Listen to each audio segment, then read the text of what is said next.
પહેલગામમાં આતંકી હુમલા બાદ દિલ્હીમાં બેઠકો ચાલી રહી છે। ગૃહમંત્રીએ સ્થળ પર જઈને સમીક્ષા કર્યા બાદ હવે રક્ષા મંત્રીએ પણ દિલ્હીમાં ત્રણેય સેનાના પ્રમુખો અને એનએસએ અજીત ડોભાલ સાથે પણ બેઠક કરી હતી। એટલે કે આ બાજુ ગૃહમંત્રી જમ્મુ કાશ્મીરમાં અને રક્ષા મંત્રી રાજનાથસિંહ દિલ્હીમાં, જ્યાં તેમણે ત્રણેય સેનાના પ્રમુખો સાથે બેઠક કરી હતી। એનએસએ અજીત ડોભાલ સાથે પણ બેઠક કરવામાં આવી। વિગતો મળી છે કે 2.5 કલાક સુધી આ બેઠક ચાલી હતી। આતંકી હુમલાની ઘટનાને લઈ આ ચર્ચા કરવામાં આવી। આતંકવાદ વિરુદ્ધની લડાઈમાં આગામી રણનીતિ સંદર્ભે બેઠકમાં ચર્ચા થઈ હોવાની વિગતો પણ સામે આવી છે। રક્ષા મંત્રી રાજનાથસિંહ અને એનએસએ અજીત ડોભાલ પણ આજની સીસીએસ બેઠકમાં હાજર રહેવાના છે અને આખો આ રિપોર્ટ ત્યાં સીસીએસ બેઠકમાં રજૂ કરવામાં આવશે। તેના આધારે આગળની રણનીતિ તૈયાર કરવામાં આવનાર છે। તો આતંકવાદ વિરુદ્ધની લડાઈમાં હવે દેશ એકજૂટ થયો છે। પક્ષ વિપક્ષ સૌ કોઈ સાથે જે જનતા પણ એક સુરે કહી રહી છે કે આતંકવાદનો બદલો લેવો જરૂરી છે। રાહુલ ગાંધીએ કહ્યું કે અમારો સંપૂર્ણ સહયોગ છે।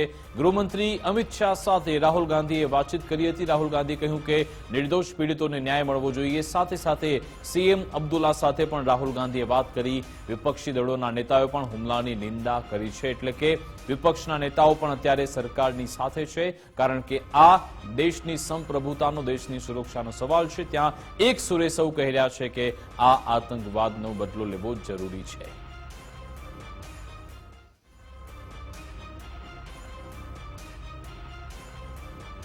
આપણી સાથે કેપ્ટન મીરા સિદ્ધાર્થ દવે આપણી સાથે લાઈવ જોડાઈ ગયા છે। નિવૃત્ત સૈન્ય અધિકારી છે। જે આપનું ગુજરાત ફર્સ્ટમાં સ્વાગત છે। પહેલી આપની પ્રતિક્રિયા આખરે શું રહેશે? પહેલગામમાં આજે આતંકવાદી હુમલો થયો છે, તેને લગભગ 24 કલાક કરતા સમય વીતી ગયો છે। એક બાદ બેઠકો ચાલી અને હવે રિવ્યુ બેઠક પણ થવા જઈ રહી છે। શું કહેશો આપ?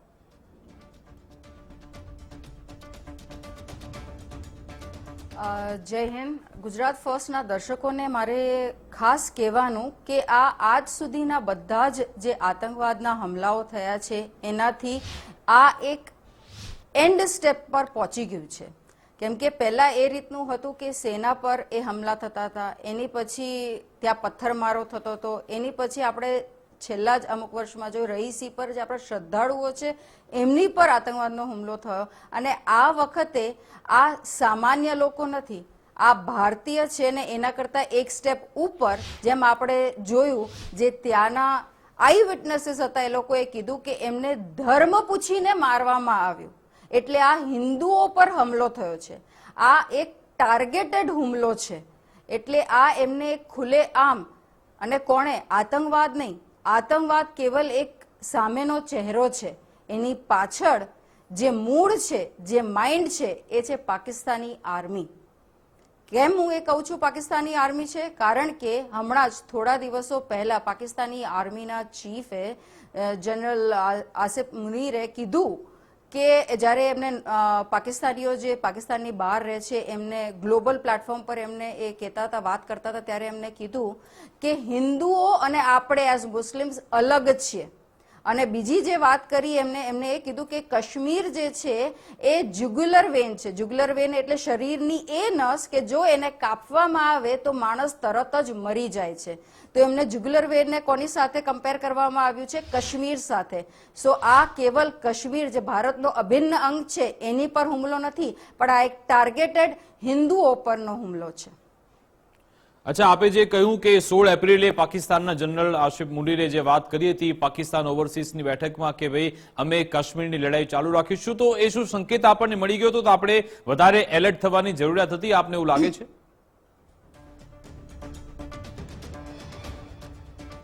આઈ એમ શ્યોર આપણા જે ફોર્સિસ છે એ એલર્ટ તો છે જ, પણ આમાં જોવાની વાત એ છે કે કયો સમય આમાં એ લોકોએ ચૂઝ કર્યો છે। આમાં બે વસ્તુ બહુ ઇમ્પોર્ટન્ટ છે કે જ્યારે આપણે યુએસના વાઇસ પ્રેસિડેન્ટ જેડી વેન્સ અહીંયા એમના પરિવાર સાથે ભારતમાં 4 દિવસની મુલાકાતે હતા, જે એમાં બહુ મહત્વપૂર્ણ ત્યાં ટેરિફની બાબતમાં અને બીજા ગયા ઇકોનોમિકલ ફ્રન્ટની બાબતમાં વાતચીત થવાની હતી, નંબર 1। નંબર 2 જે વધારે મહત્વપૂર્ણ એ છે કે આપણા પ્રધાનમંત્રી નરેન્દ્ર મોદીજી સાઉદી અરબના નિમંત્રણ પર ત્યાં ગયા હતા અને ત્યાં એવી બહુ મહત્વપૂર્ણ વાત થવાની હતી। હવે આમાં પ્રોબ્લેમ શું છે પાકિસ્તાનને, સ્પેશિયલી પાકિસ્તાન આર્મીને? એ લોકો જે વાત કરે છે એ ઉમ્માની વાત કરે છે. ઉમ્મા એટલે ઇસ્લામિક બ્રધરહુડની વાત કરે છે, અને એમાં સાઉદી અરબ જે છે એ ખૂબ મોટું સ્થાન ધરાવે છે અને બહુ મહત્વપૂર્ણ સ્થાન ધરાવે છે. અને એવામાં જ્યારે સાઉદી અરબ આપણને ત્યાં બોલાવે છે ભારતને અને ઇમ્પોર્ટન્ટ વાત કરવા માંગે છે, તો આ એક બહુ મોટો કાંટો છે જે પાકિસ્તાની આર્મીને ચૂભી રહ્યો છે. કેમ કે પાકિસ્તાની આર્મીનો મોટો શું છે? પાકિસ્તાની આર્મીનો મોટો છે કે ઈમાન તકવા જિહાદ ફી સબિલ્લા. હવે એમાં જિહાદ જ એમનો મૂળ મોટો છે, જિહાદ કરવો. સો આતંકવાદ is a very milder tone in this. એમનું જે જિહાદનું છે, એટલે આજે આ 4 ટેરરિસ્ટના બદલે બીજા 10 ટેરરિસ્ટ હશે, હફીઝ મોહમ્મદના બદલે બીજું કોઈ હશે, લશ્કરે તોયબાના બદલે કે જૈશ એ મોહમ્મદના બદલે કે અત્યારે TRF કીધું એના બદલે બીજા કોઈ આતંકવાદી ઓર્ગેનાઇઝેશન હશે, પણ એનું જે માઇન્ડ છે પાકિસ્તાની આર્મી, કારણ કે અત્યારના જે પાકિસ્તાની આર્મીના ચીફ છે જનરલ આસિફ મુનીર, એ પોતે ISIના ચીફ પણ રહી ચૂક્યા છે. સો આપણને એ પણ આ વસ્તુ ધ્યાનમાં રહેવી ખૂબ જરૂરી છે કે આ બધું ક્યાંથી આવી રહ્યું છે. યસ, એમાં આપણી જે ફોર્સિસ છે, આપણા જે army, air force, navy, police forces છે, BSF, આ બધા સતર્ક છે, પણ કઈ રીતે કોને ટાર્ગેટ કર્યું છે આઈ થિંક આ એક કોમનાલિટી થાય છે જે ઇઝરાયલમાં 7 ઓક્ટોબરનો જે હુમલો થયો છે, જ્યારે ત્યાંના લોકો પાર્ટી કરી રહ્યા હતા અને એ પણ શબાતના ટાઈમ પર, જે એ લોકોનો હોલિડે હોય છે, રજાનો દિવસ હોય છે, આમાં ઘણી બધી સિમિલારિટીઝ જોવા મળે છે. બિલકુલ, આપની સાથે આગળ વાતચીત કરીશ, પરંતુ બીજા એક સમાચાર મળી રહ્યા છે. પહેલગામમાં 3 ગુજરાતી સહિત 26 લોકોના મોત થઈ ચૂક્યા છે. તેવામાં બપોરે 3 વાગે ફ્લાઇટ મારફતે મૃતદેહ રવાના થવાના છે. ભાવનગરના પિતા પુત્રના મૃતદેહ ફ્લાઇટથી અહીંયા લાવવામાં આવશે. ફ્લાઇટમાં અન્ય 17 ગુજરાતીઓને પણ પરત લાવવામાં આવનાર છે. વાયા મુંબઈ થઈને અમદાવાદ ફ્લાઇટ પહોંચવાની છે. અન્ય એક મૃતક શૈલેષભાઈના મૃતદેહને પણ લાવવામાં વિલંબ થઈ રહ્યો છે. અન્ય ફ્લાઇટથી શૈલેષભાઈનો મૃતદેહ લાવવામાં આવનાર છે. તો જે 26 લોકોના મોત થયા તેમાં 3 ગુજરાતીનો પણ સમાવેશ છે. પહેલગામમાં આ હુમલો, જેમાં 3 ગુજરાતીના મોત થયા. બપોરે 3 વાગ્યા આસપાસ ફ્લાઇટ મારફતે મૃતદેહ ત્યાંથી રવાના થશે. ભાવનગરના પિતા પુત્ર જેમનો મૃતદેહ ફ્લાઇટથી લાવવામાં આવનાર છે. આ તરફ કાશ્મીરમાં અત્યારે સજ્જડ બંધ જોવા મળી રહ્યું છે. 35 વર્ષ બાદ સ્થિતિ એવી છે કે કાશ્મીર બંધ જોવા મળી રહ્યું છે. આ પહેલગામના આતંકી હુમલાને પગલે કાશ્મીરી લોકો આતંકવાદ વિરુદ્ધ રસ્તા પર ઉતર્યા છે. જમ્મુ, શ્રીનગર, ગાંદરબલમાં ઉગ્ર વિરોધ પ્રદર્શન પણ થઈ રહ્યું છે. PDP નેતા મહેબૂબા મુફ્તી પણ આ વિરોધમાં જોડાયા. આતંકી હુમલા બાદ ઘાટીમાં લોકોમાં ભારે આક્રોશ જોવા મળી રહ્યો છે. લોકો રસ્તા પર ઉતરી આવ્યા છે અને આ આતંકવાદનો જડબાતોડ જવાબ આપવામાં આવે તેવી અત્યારે ડિમાન્ડ પણ થઈ રહી છે.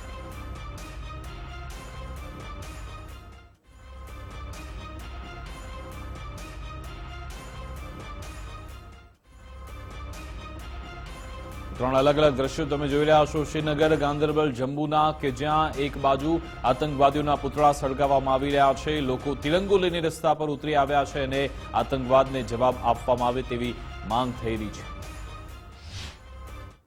इसको मजम्मत करते हैं और मुल्क के पूरे लोगों से कहना चाहती हूँ, महबूबा मुफ्ती, पूरे मुल्क से लोगों का कहना चाहती हूँ, मैं आपसे शर्मिंदा हूँ, कश्मीरी आपसे शर्मिंदा है. आप हमारे यहाँ आए और आपके साथ इतना बड़ा सानिया हो गया.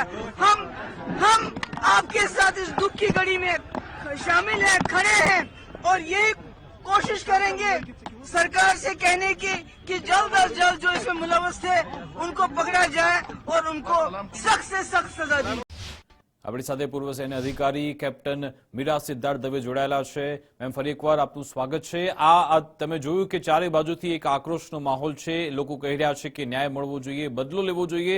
આ આતંકવાદીઓના સ્કેચ પણ સામે આવ્યા, તેમના ફોટોગ્રાફ પણ સામે આવ્યા, પરંતુ એની કેટલી શક્યતા છે? કારણ કે 24 કલાક કરતા વધારે સમય વીતી ગયો. શું તેઓ પાકિસ્તાનમાં પરત ફરી ગયા હોય તેની કોઈ શક્યતા ખરી કે એ લોકો હજુ પણ પહેલગામ આસપાસના વિસ્તારમાં હોઈ શકે છે?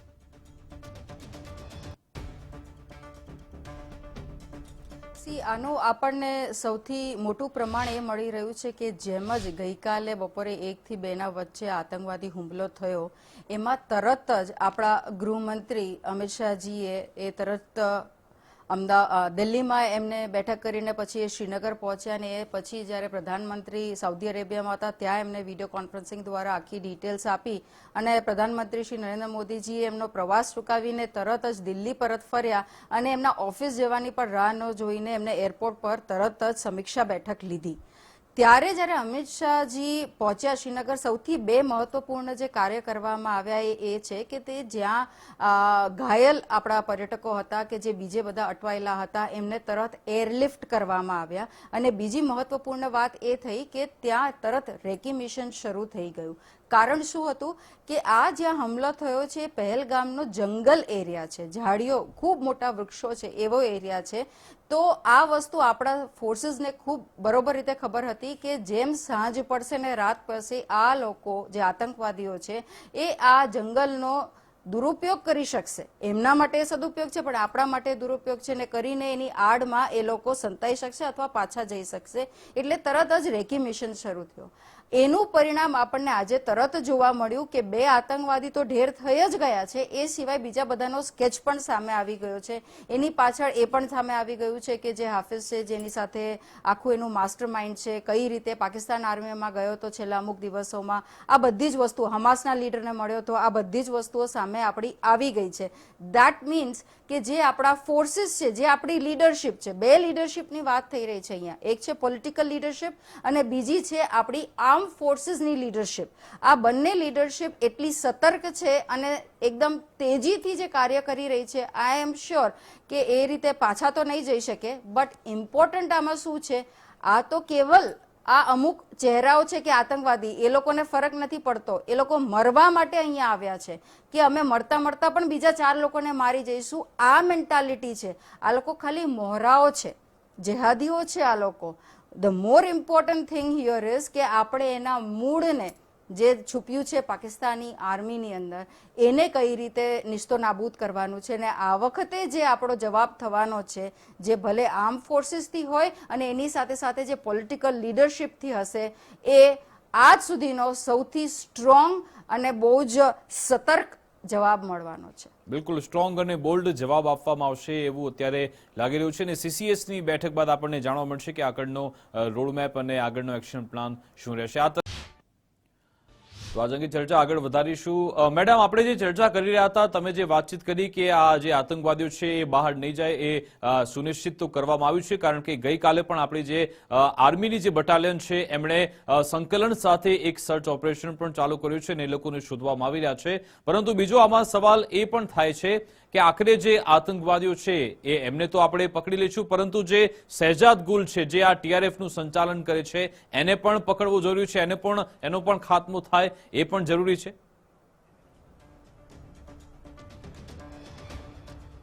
ઓફકોર્સ એ જરૂરી છે, પણ એ આ મોટું જે આ વટવૃક્ષ છે આતંકવાદનું, એ એની એક શાખા જ છે. આ જે બધા આતંકવાદી જે જેહાદી છે એ આપણને જોવા મળે છે એમના પાંદડાઓ તરીકે. ને આ જે ટીઆરએફ અત્યારે જે સંસ્થા હોય કે એલઈટી હોય કે જૈશે મોહમ્મદ હોય, એ બધી શાખાઓ છે, પણ એમનું મૂળ જે છે એ પાકિસ્તાની આર્મી આઈએસઆઈનું છે. એ આપણને સૌને ખૂબ બરોબર રીતે ખબર છે. ત્યારે આપણે સાથે એ પણ જોવા મળીએ છીએ કે કેમ આ વખતે એમને પર્યટકો પર હુમલો કર્યો છે.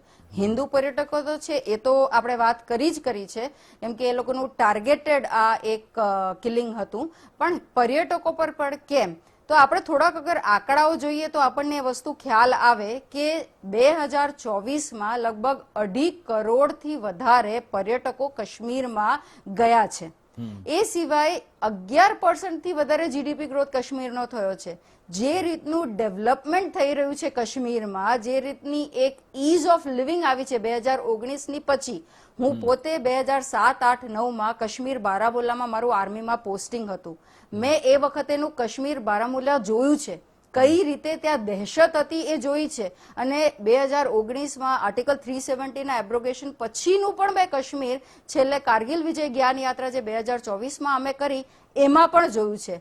અત્યારે ત્યાં જે અનુકૂળતા હતી, ન કેવલ ત્યાંના લોકો માટે અપિતુ આખા ભારતના બધા જ લોકો માટે જે પર્યટનની દૃષ્ટિથી ત્યાં જતા હતા, આ વસ્તુ આર્મી જે પાકિસ્તાની છે આર્મી એને આ વસ્તુ ખૂચી છે. કારણ શું છે કે કઈ રીતે કાશ્મીરનું ત્યાં આટલું ડેવલપમેન્ટ થઈ રહ્યું છે પણ એમને જે ખોટી રીતે ઇલીગલી પાકિસ્તાન ઓક્યુપાઈડ જમ્મુ કાશ્મીરને ત્યાં એ લોકોએ જે પોતાનું ઓક્યુપેશન કરેલું છે ત્યાં દિવસે ને દિવસે દુર્ગતિ થતી જાય છે.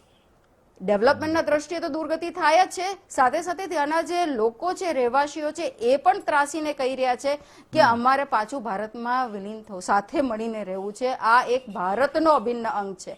આ વસ્તુને કઈ રીતે ફરીથી દહેશતમાં બદલવી, કઈ રીતે આજે છેલ્લા 2019 પછી તમે જુઓ કે ક્યારે તમે આવી રીતે કરફ્યુ જોયો તો પાકિસ્તાન કાશ્મીરમાં, ક્યારે તમે જોયું કે બધી દુકાનો બંધ હતી, આવો સન્નાટો હતો, એક પથ્થરમારો નહોતો થયો.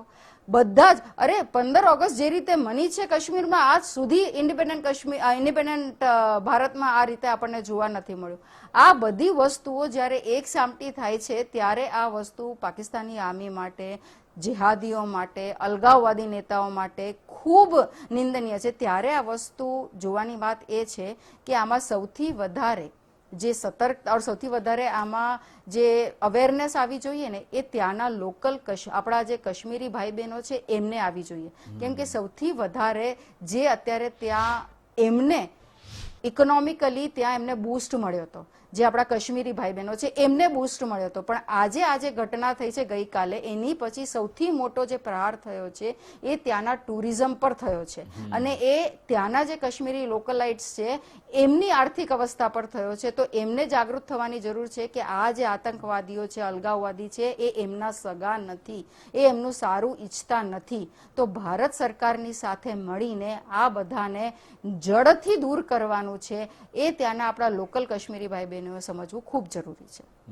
બિલકુલ. બીજા જે ઘટનાક્રમ છે એને તમે કેવી રીતે જોશો? કારણ કે જ્યારે ડોનાલ્ડ ટ્રમ્પ અહીંયા આવ્યા હતા ત્યારે દિલ્હીમાં રમખાણો થયા હતા, જેડી વેન્સ અહીંયા આવ્યા ત્યારે હુમલો થયો છે, અત્યારે વકફ બોર્ડનો પણ જોરદાર વિરોધ થઈ રહ્યો છે.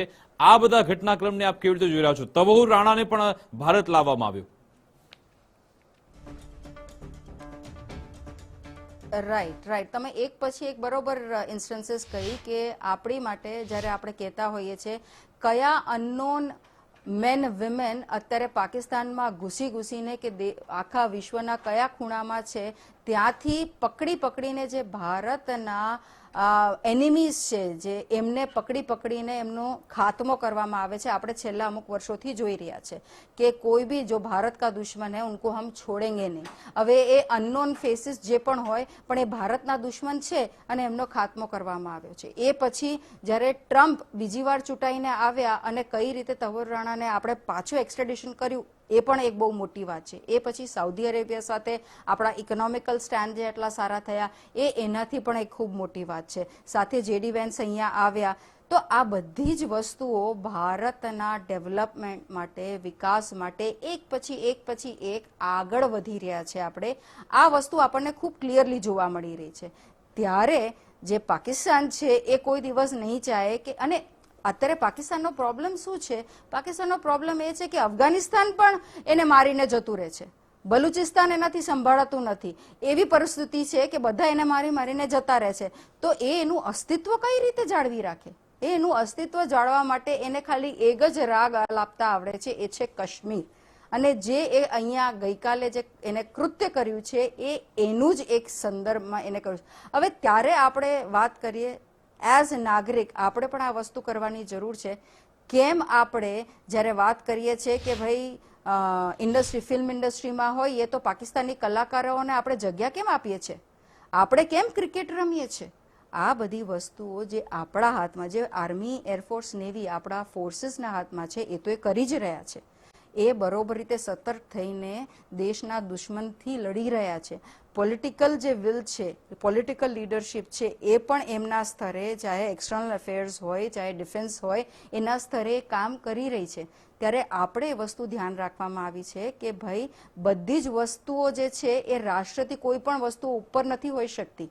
ચાહે ફિલ્મ ઇન્ડસ્ટ્રી હોય, ચાહે ક્રિકેટ હોય, ચાહે આર્ટ કલ્ચર હોય, ગમે તે હોય, આ બધી વસ્તુઓ કરતાં સૌથી ઉપર શું છે? એ છે રાષ્ટ્ર. રાષ્ટ્ર સર્વપ્રથમ. એટલે જો આવી વસ્તુઓ થાય છે તો આપણે બધી વસ્તુઓથી ટાઈસ કટ કરવી જોઈએ. આ આપણું દાયિત્વ છે. બિલકુલ બિલકુલ અને આ જે પહેલગામમાં હુમલો થયો છે એને લઈ અનેક પ્રવાસ પણ રદ થયા છે, ઘણી બધી ટ્રીપ પણ રદ થઈ ગઈ છે અને કોર્પોરેશનના જે સદસ્યો છે એમણે પણ પોતાનો આગામી પ્રવાસ રદ કરી નાખ્યો.